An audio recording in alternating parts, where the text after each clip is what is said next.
सुन के कांपे शहर जिला पा।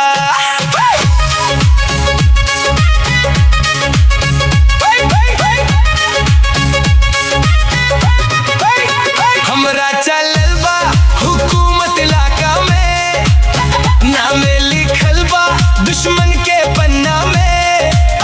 जवन नजर उठावे हमरा राह पा, उहो भागे लागे डर के छाह पा। हाय बॉस ना हम तस तूफान है, अहिरान जात के पहचान है।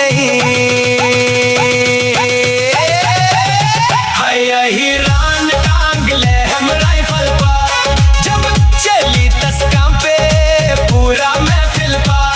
नामे सुन के दुश्मन भाग जाला, हमरा से स्टाइल से शहर हिल जाला।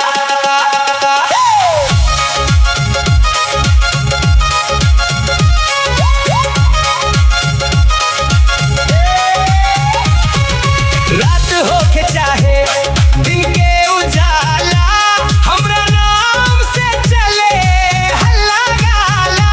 जवन देखे हमरा आँख में आँख, उहो मान जाला हमके बादशाह। ना डर है ना झुकब कभी, हमरा रग रग में आग बही। हाय अहिरान टांग ले हम राइफल पा, जब चली तस्का पे पूरा महफिल पा।